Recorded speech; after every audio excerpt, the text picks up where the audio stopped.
मित्रों नमस्कार, प्रणाम। मैं हंसराज चौधरी, संस्थापक श्री नवग्रह आश्रम सेवा संस्थान, मोतीपुर का खेड़ा, रायला, भीलवाड़ा, राजस्थान की ओर से आप सभी लोगों का स्वागत है। मित्रों, आज मैं माउथ कैंसर के बारे में बात करने वाला कि जो इस संसार में सर्वाधिक जो कैंसर होता है पूरी दुनिया में, मतलब टोटल ओवरऑल कैंसर के, अगर आप मतलब मैं सामान्य तरीके से अगर आपको समझाना चाहूँ कि जैसे मान लो पूरी दुनिया में मैं पहले भारत का आंकड़ा बताऊं तो आपको मतलब ये चीज बहुत आसानी से समझ में आ जाए।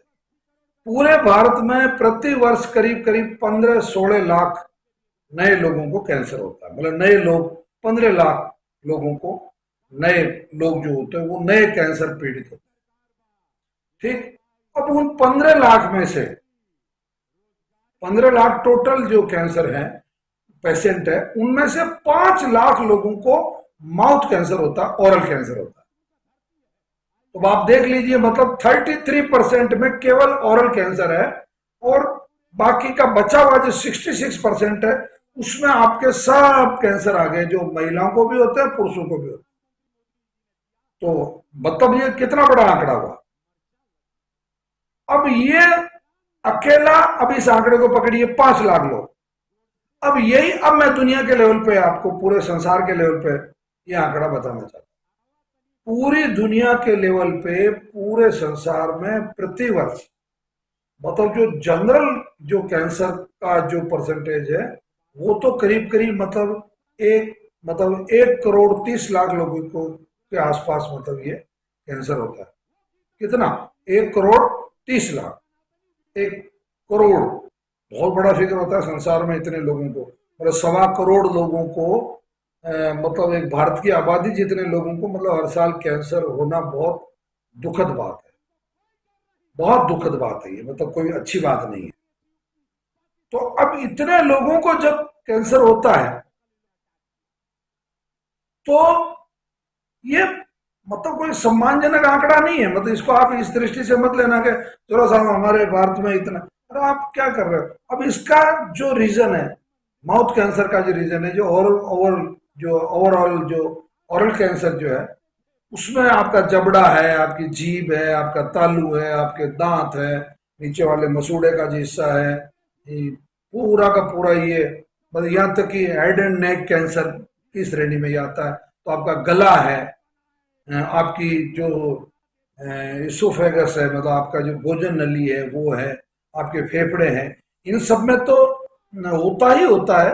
परंतु ये जो माउथ कैंसर जो है, मुंह का जो कैंसर है, जिसको ओरल कैंसर कहा जाता है, इसका जो सबसे बड़ा जो रीजन है, मतलब 90 लोगों को, मतलब 100 में से 90 लोगों को जो ये ओरल कैंसर होता है, उसका जो रीजन है वो टोबैको है, तंबाकू है।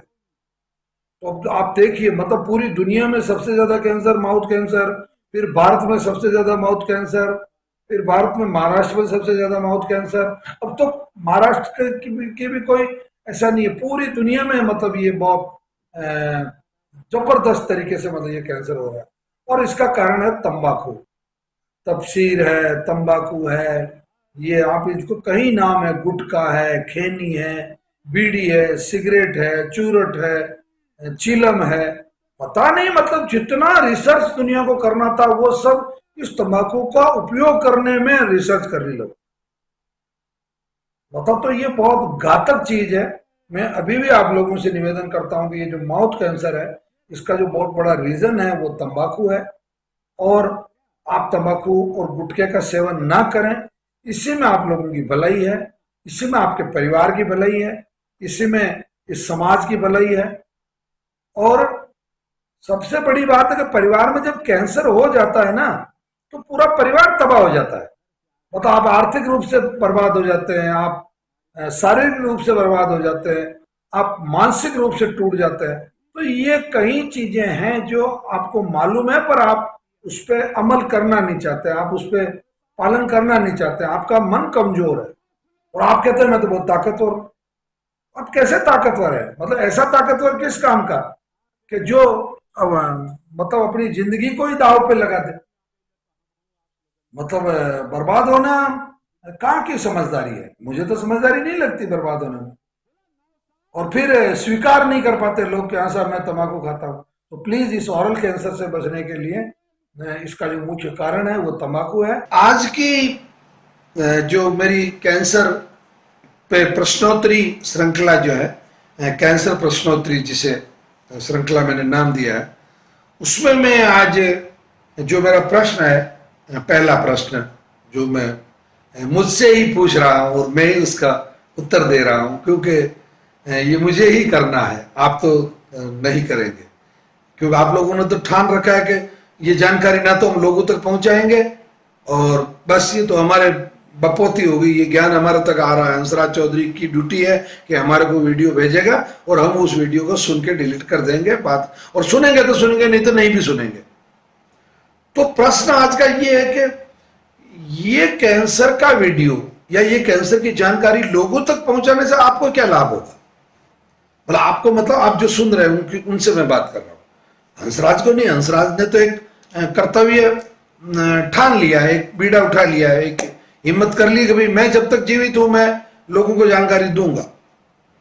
क्योंकि मुझे मालूम है कैंसर से आदमी कितना तकलीफ पाता है, मुझे मालूम है कि कैंसर आदमी को कहीं का नहीं छोड़ता है, मुझे मालूम है कैंसर आदमी का सिर्फ शरीर ही खराब नहीं करता है, उसका मानसिक स्वास्थ्य भी खराब कर देता है, उसका पारिवारिक वातावरण खराब कर देता है, उसके मित्रों में उसको एक सम्मान की जगह एक दया का पात्र बना देता है। परिवार के लोग उसकी लिए गणित लगाने लग जाते हैं कि इनके जिंदा रहने में कितना फायदा है और मर जाने में कितना फायदा है। बल्कि लोग यहां तक कहने लग जाते हैं कि साहब अब तो भगवान उठा ले या बुला ले अपने पास तो ज्यादा अच्छा है साहब, कैंसर का तो कुछ भरोसा तो है नहीं, ठीक तो होती नहीं ये बीमारी, अब तो जैसे जैसे जीवन मतलब खत्म हो जाए तो ज्यादा ठीक है। ये क्या कल्पना कर रहे हैं आप? किसके लिए कर रहे हैं ऐसी कल्पना?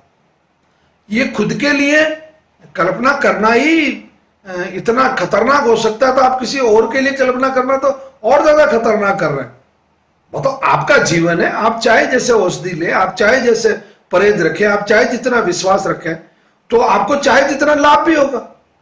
परंतु आप किसी और के लिए ऐसी कल्पना कर लेना या सलाह दे देना, और एक ही सलाह अगर 10 लोग दे दें, परिवार के 10 लोग ऐसा कह दें कि ठीक है साहब हम इलाज तो सब हो गए और बहुत पैसा भी लग गया, बर्बाद भी हो गए और इससे कोई ठीक होता नहीं है, अपने तो ऐसा करते हैं इलाज की तीसरी कर देते हैं, बंद कर देते हैं, और ये जो छोटी मोटी झाड़ फूंक करवानी है, अगरबत्ती लगानी है या और कुछ भी लोबान करना है, चिराग करना है या रथ जगह करना है, भगवान के यहाँ भजन संध्या करवानी है, भैया इन चीजों का कैंसर के इलाज से क्या लेना देना? मतलब भजन संध्या से या रथ जगह से या मतलब किसी भी धार्मिक स्थल की यात्रा करना एक अलग चीज है, परंतु आप कैंसर के इलाज को रोक के अगर इस तरीके की घटनाएं कर रहे हैं तो ये तो, मैं तो इसको सीधे शब्दों में आज का जो प्रश्नोत्तरी कार्यक्रम उसका यही है कि क्या इलाज रोक देना मतलब मरीज की हत्या करने जैसा है? हाँ मैं बिल्कुल कह रहा हूं उसकी हत्या करने जैसा है, और बल्कि मरीज अगर खुद रोक देता तो ये आत्महत्या करने जैसा है। क्या बात करते हो? आत्महत्या में और इलाज को रोक देने में कोई ज्यादा अंतर नहीं है। मतलब हत्या में क्या होता है? व्यक्ति की श्वास रुक जाती है। आत्महत्या में क्या होता है? व्यक्ति की श्वास रुक जाती है, केवल डेड बॉडी रह जाती है। आप इसमें यही तो कर रहे हैं, आप गला दबा के नहीं रोक रहे हैं श्वास उसकी, और आप उसकी औषधि बंद करके, मतलब एक तरह से आप उसकी औषधि बंद करके गला दबा रहे हैं उसका। समझाने के लिए कह रहा हूं कि जैसे मान लो किसी आदमी को 50 करोड़ श्वास लेने हैं, मतलब 50 करोड़ श्वासें उसकी बाकी है, और आपने उसकी औषधि बंद कर दी। श्वास लेगा किससे? वो शरीर से लेगा ना, उसकी जो देह है वो देह तो श्वास लेने का जरिया है। अब उस देह पे ध्यान नहीं दे रहे, आप परहेज ठीक नहीं कर रहे हैं, गलतियां आप कर रहे हैं, समय पे औषधि नहीं ले रहे, और फिर आप कह रहे हैं चलो साहब हम तो ये बंद कर देते हैं और अब तो साहब भगवान सुन ले तो ज्यादा ठीक है। नहीं, गलत फहमी में आप, जब तक श्वास है जब तक आस है। मतलब एक श्वास पूरा जीवन है यूं समझ ले, क्योंकि ये एक एक श्वास करके ही श्वासें बनती, आ रही है जा रही है, आ रही है जा रही है। आपको तो केवल यूं लग रहा है मैं श्वास ले रहा हूं, जबकि सही है कि आप श्वासें ले रहे हैं, बहुवचन है, आप एक श्वास नहीं ले रहे हैं। लोग कहते हैं उसकी श्वास रुक गई, नहीं, मैं कहता हूं उसकी श्वासें रुक गई। मतलब कई श्वासें थी उस पेशेंट की, कई उम्मीदें थी उसको, कितने ही जतन कर रहा था वो, और उस जतन से उसको लाभ भी हो रहा था। या हो सकता है कि लाभ मिलने की तारीख वो ना रही हो और आपने उस तारीख से पहले ही मतलब आप सरेंडर हो गए। नहीं, सरेंडर नहीं होना है। मतलब मैं ये कहता हूं कि मरते दम तक, आखिरी मतलब सीमा तक आपको उस पेशेंट की औषधि बंद करने का या उसकी चिकित्सा बंद कर, मैं केवल आयुर्वेद की बात नहीं कर रहा हूं, मैं केवल नवग्रह आश्रम की बात नहीं कर रहा हूं। आप नवग्रह आश्रम की चिकित्सा लीजिए, आपको निश्चित रूप से लाभ मिलेगा, इसमें कोई संशय नहीं। परंतु आपको जिस भी चिकित्सा से लाभ मिल रहा है, मैं तो कहता हूं आपको अगर एलोपैथी के कीमो से मिल रहा है तो क्या तकलीफ, लीजिए ना आप कीमो, अगर आपको लाभ मिल रहा है तो। आपको अगर रेडिएशन से बेनिफिट है तो करवाइए ना आप रेडिएशन, कौन मना कर रहा है आपको रेडिएशन करवाने के लिए। परंतु आपकी जो सोच है उसको छोटा मत कीजिए, मतलब दवाई बंद कर दीजिए, ये बहुत घातक बात है। नहीं, दवाई जब तक आपके शरीर में दवाई डाइजेस्ट हो रही है, उसका पाचन हो रहा है, वो निश्चित रूप से लाभ करेगी। क्योंकि हमारे आयुर्वेद के ग्रंथों में महर्षि चरक कहता है कि औषधि, जो औषधीय तत्व है वो अगर आपके शरीर में जाते हैं तो वो निश्चित रूप से अपना काम करते हैं, वो लाभ करते हैं वो। हाँ, अगर आप पॉजिटिव नहीं है तो उनका जो लाभ का प्रतिशत है वो कम हो जाता है, परंतु हानि कभी नहीं करेंगे, नुकसान कभी नहीं करेंगे। तो मैं आप लोगों से आज की इस कैंसर प्रश्नोत्तरी में ये बात साफ तौर से कह देना चाहता हूं कि प्लीज, व्यक्ति जब तक जिंदा है, व्यक्ति में जब तक उम्मीद बची है, आप उसकी औषधि बंद मत कीजिए। और आप ऐसा सोच के डिसीजन कभी मत लीजिए कि साहब अब तो बस परमात्मा करेगा जो हो जाएगा, परमात्मा ही शायद औषधि बंद करवाना चाह रहा। नहीं, परमात्मा औषधि बंद नहीं करवाना चाह रहा, ये आपके मन के खेल है, ये आपके द्वारा बुना हुआ जाल है जिसमें आप उस पेशेंट की जिंदगी को फंसा के खत्म कर रहे हैं। प्लीज, पेशेंट अगर आप खुद है तो आप समझ गए होंगे कि जिंदगी बहुत अनमोल है, और पेशेंट अगर आपका कोई परिजन है, आपका स्वजन है, आपकी पत्नी है, भाई है, बहन है, कुछ भी है, मैं कहता हूं नहीं, ये डिसीजन कभी नहीं करे औषधि बंद करने का। सबसे पहला, अपने शरीर में दो किडनियां होती, एक राइट में होती है, एक लेफ्ट में। एक किडनी छोटी होती है, दूसरी बड़ी होती है। तो कभी भी कोई रिपोर्ट देखो तो ऐसे कभी गुमराह नहीं होना कि अरे यार मेरी तो एक किडनी छोटी हो गई। प्राकृतिक रूप से ही नेचुरली एक किडनी छोटी होती है। जो आपके लीवर के नीचे जो किडनी होती है वो किडनी स्मॉल साइज होती है, मतलब दोनों के बीच में मतलब 1-1.5 सेंटीमीटर का अंतर होता है। तो इसलिए कभी ये घबराने की जरूरत नहीं है कि तो मेरे तो एक किडनी छोटी हो गई, नहीं। एक दूसरा, किडनी बहुत छोटी है या बहुत बड़ी है, उससे उसके काम करने में कोई फर्क नहीं पड़ता। उसके अंदर नेफ्रॉन्स होते हैं, मतलब ऐसी छल्लियां होती है। तो वो छल्लियां क्या करती है कि वो छल्लियां छोटी बड़ी होती रहती है अपना आप, मतलब वो अपनी जान देने को तैयार होती है आपकी जान बचाने की। मतलब किडनियों का जो मुख्य काम है वो क्या है? नंबर 1, आपके खून में जो ज्यादा पानी है उसको बाहर निकालना। ऐसा आपने कभी सोचा ही नहीं होगा कि किडनी ये काम भी करती है, किडनी ये काम भी करती है। आपके खून में जो एक्स्ट्रा, अगर किडनी अपना काम करना बंद कर देवे तो या तो आपका खून सूख जाओ, इतना गाढ़ा हो जाएगा वो आप मतलब आपका चल ही नहीं पाए, या इतना पतला हो जाए कि वो खून ही नहीं रहे, मतलब स्वेलिंग। ये जितने लोगों के चेहरे पे जो स्वेलिंग आ जाती है या पैरों में स्वेलिंग आ जाती है, उनमें वो किडनी बीमार होने की वजह से आती है, क्योंकि वो किडनी उतना पानी बाहर नहीं निकाल पा रही आपकी बॉडी से। फिर वो पानी आपको एडिमा के रूप में यानी कि स्वेलिंग के रूप में। तो किडनियां आपके खून में जितना एक्स्ट्रा पानी है, मतलब एक लिमिट चाहिए, उसके बाद में जो बचा हुआ जो पानी है वो सब बाहर। दूसरा काम क्या करती है? जो आप गलतियां करते हैं जिसकी सजा किडनी भुगतती है। आप क्या गलती करते हैं? ज्यादातर 90% लोगों की आदत है, पत्नी ने खाना बनाया, आप आए ऑफिस से या खेत से आए या दुकान से आए, आते पहले बैठे, थाली सामने रखी, ले नमक का डब्बा दे। मतलब चुनाव चिन्ह है क्या तुम्हारा नमक है? मतलब उसको एक बार चखता ले मेरे भाई। तो कुछ समझ में आती है कि नहीं आती बात? नमक का डब्बा दे, क्यों नमक का डब्बा?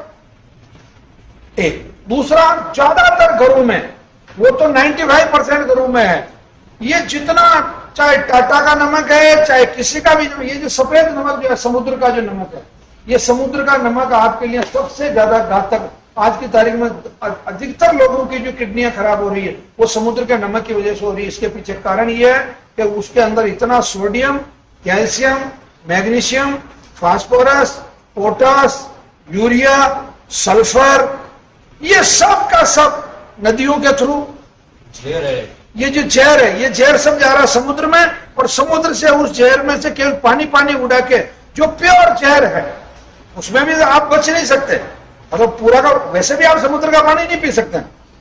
अब ये और कल्पना करोगे, उस पानी में से भी पानी को उड़ा दिया, वो सब का सब समुद्र में, प्लास्टिक समुद्र में, फैक्ट्री का, प्रोसेस हाउस का पानी समुद्र में, आपका जितना रंगाई छपाई के केमिकल वो सब समुद्र में। और यहां तक तो होता तो सहन कर लेते, जितनी मरकरी इंडस्ट्रीज है, जितनी लेड शीशे की इंडस्ट्रीज है, जितनी एल्यूमिनियम इंडस्ट्रीज है, जितनी पेस्टिसाइड इंडस्ट्रीज है, उन सबका पानी भी समुद्र में।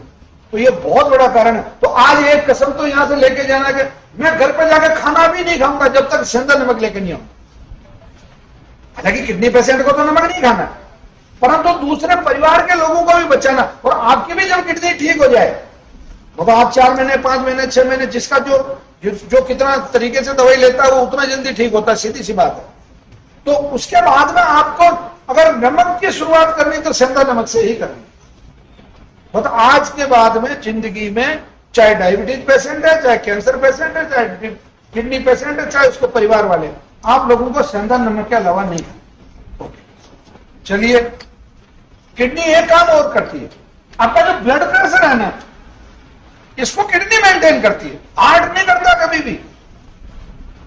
ये आप सब लोग ये जानते हैं हार्ट मतलब पंप करता है खून को, बिल्कुल करता है, मैं भी यही कह रहा हूं, परंतु वो कितना पंप करके नसों में प्रेशर कितना रहेगा, ये काम भी किडनी करती है। अब ज्यादातर लोगों की जो किडनियां खराब होती है लंबे समय तक ब्लड प्रेशर रहने की वजह से खराब होती है, मतलब ध्यान नहीं देते, जैसे किसी दूसरे के मतलब शरीर में हो रहा होगा नुकसान। मतलब जैसे कोई ये शरीर अलग है, मैं अलग हूं, मेरी किडनियां अलग है, मेरा शरीर अलग है, मेरा हार्ट अलग है, एक दूसरे की दुश्मनी नहीं लेते अपन, जैसे दुश्मनी ले लेते हैं लोग। किसको क्या करना है? नहीं भैया, किसको क्या करना, तुम्हारे को करना है और किसको करना है। तुम्हारी अगर बीपी है कंटिन्यू तो तुम्हें बिल्कुल आयुर्वेद की तरफ जाना पड़ेगा, क्योंकि आपको बीपी की जो भी गोली दी, एलोपैथी से आज दिन तक पूरी दुनिया में एक भी पेशेंट बीपी का ठीक नहीं हुआ। ये खुला चैलेंज मेरा, अगर कोई हुआ हो तो मुझे ला के बताए, तो मैं उन डॉक्टर साहब को 1 करोड़ रुपया नवग्रह आश्रम की तरफ से इनाम देने को तैयार हूं। एक भी डायबिटीज पेशेंट अगर किसी एलोपैथी के डॉक्टर ने आज दिन तक ठीक कर दिया हो तो उसके लिए भी नवग्रह आश्रम 1 करोड़ रुपया देता है। बकवास है, एक नंबर की बकवास, लूट है, और आदमी की जिंदगी के साथ धोखा हो रहा है। सबसे बड़ी समस्या यह कि आपको धोखा और दिया जा रहा है। मतलब मैं वो सामान्य सी चीज होती है, ये मेरे पास फोन है, आपको ऐसा मेरा फोन भूल गया, मुझे फोन करना है, अगर मुझे आप डाउटफुल लगते हैं मैं कहूंगा नहीं है भैया, मैं फोन नहीं करने देता, एक तरीका। और दूसरा तरीका कि ये लेक्चर को जितना चाहिए फोन कर ले, दो ही तरीके होने चाहिए, या तो ना या हाँ। अब मैं बिल्कुल दावे के साथ कहता हूं कि आयुर्वेद हमने अब तक ज्यादा नहीं तो कम से कम 50,000 किडनी पेशेंट यहाँ ठीक हुए। वो आपको यूट्यूब पे मिल जाएंगे, वो आपको किसी गांव में मिल जाएंगे, किसी का कहा हुआ सूचना मिल जाएगी, हाँ यार मैं वहां से दवाई लेकर आया, मैं ठीक हूं, मुझे लाभ हुआ, मैं दवाई ले रहा हूं। ये आपकी खुद की जांचें बता देती है। अभी जैसे आपको प्रोटीन जा रहा था, आपका प्रोटीन रुक गया, तो आपको एक सेटिस्फेक्शन हुआ कि हाँ यार मेरा प्रोटीन रुक गया, मतलब मेरे को फायदा हुआ। मेरा जो क्रिएटिनिन है पहले इतना था, आज मैंने इस जगह मेंटेन कर लिया, अब मेरे को एक नई दवाई लेनी है, उस दवाई मेरे को 1.5 चम्मच किडनी की दवाई का बढ़ाना, मैं वापस ठीक हूं। ये एक कॉन्फिडेंस होता है। आपको अगर ठीक हो रहा है तो आपको खुद को ठीक होना पड़ेगा। ठीक इससे आदत से, ठीक इससे दिनचर्या से, ठीक इसके विचारों से, ठीक इससे अपने मनोबल से, ठीक इससे अपना जिंदगी के प्रति मोह से। आज जिस महत्वपूर्ण औषधीय पौधे से आपका परिचय करवा रहा हूं वह है तुलसी। तुलसी नाम आते ही व्यक्ति को ये आता है कि भाई एक धार्मिक पौधा भी है और एक औषधीय गुणों से बड़ा पूरा पौधा भी है। ये मैं जो तुलसी आपको दिखा रहा हूँ, यह मूलतः श्याम तुलसी का पौधा है। और श्याम तुलसी के पौधे की जो मुख्य पहचान है, इसकी जो ये टहनियां है ये श्याम वर्ण की होती है, और ये ऊपर जो मंजरियां जब पकने लगती है तो इनका रंग भी हल्का सा श्याम रंग का हो जाता है। अब इसके कई हिस्से होते हैं। इसका जो तुलसी का जो सबसे महत्वपूर्ण हिस्सा है वो इसका मंजरी भाग होता है। ये ऊपर मंजरी, यानी कि तुलसी अगर है तो इस प्रकृति में अभी तक कई तरह की तुलसियां ढूंढी जा चुकी है, और श्री नवग्रह आश्रम सेवा संस्थान पर 8 प्रकार की तुलसियां आपको देखने को मिल सकती है, जिसमें मैं आज परिचय करवा रहा हूं आपका श्याम तुलसी से। श्याम तुलसी करीब करीब पूरे भारत में पाई जाती है और पूरे विश्व में ही पाई जाती है, क्योंकि तुलसी का जो औषधि उपयोग है वो सर्वविदित है, वो किसी से छुपा हुआ नहीं है, और बहुत लोगों को ये जीवन दान देने लगी है। क्योंकि तुलसी का एक प्रमुख गुण है कि ये अपने आप में सबसे अधिक आसानी से उपलब्ध होने वाला पौधा है एक तो। दूसरा, ये कई प्रकार की बीमारियां जो अगर मैं इसको साइंटिफिक लैंग्वेज में आपको बताऊं कि ये जो तुलसी है ये एंटी बैक्टीरियल है, ये एंटी फंगल है, ये एंटी वायरल है, और ये एंटी निमेटोड है। यानी कि ये जीवाणु से रक्षा करती है, विषाणु से रक्षा करती है, कीटाणु से रक्षा करती है, और आपके पेट में डायरिया वगैरह इस तरीके की जो बीमारियां हो जाती है उसमें भी ये आपकी मदद करती है। इसका जो उपयोग है ये तो सामान्य उपयोग है, परंतु जैसे जुकाम है, सर्दी है या खांसी है, या ये जो बाहरी रूप से जो लक्षण दिखाई देते हैं आपको, हालांकि इसके पीछे जिम्मेदार बैक्टीरिया और फंगस ही होते हैं, तो ये चर्म रोग है, इनमें तुलसी बहुत अधिक उपयोगी औषधीय पौधा है। तो तुलसी का जो उपयोग की विधि है, इसका आप जूस बना के ले सकते हैं, इसके पाउडर की आप फक्की ले सकते हैं, इसके पाउडर को आप शहद में मिला के ले सकते हैं, या शहद के साथ में इसके हरे पत्तों की चटनी बना के भी आप ले सकते हैं। इसका जो उपयोगी हिस्सा है, जड़ को छोड़, क्योंकि मैं जड़ उखाड़ने के पक्ष में कभी भी नहीं रहता हूं, कभी भी किसी औषधि पौधे की जड़ नहीं उखाड़नी चाहिए, क्योंकि आप पौधा ही समाप्त कर देंगे। अब आपने जीवन में कितने पौधे लगाए और कितनों को आप उखाड़ रहे हैं, तो ये हिसाब आप ही को करना है। तो मैं पुनः आप लोगों से अनुरोध करता हूं कि अधिक से अधिक श्याम तुलसी लगाएं। सर्दी, जुकाम, खांसी जैसी कई सैकड़ों बीमारियों से आप निजात पा सकते हैं।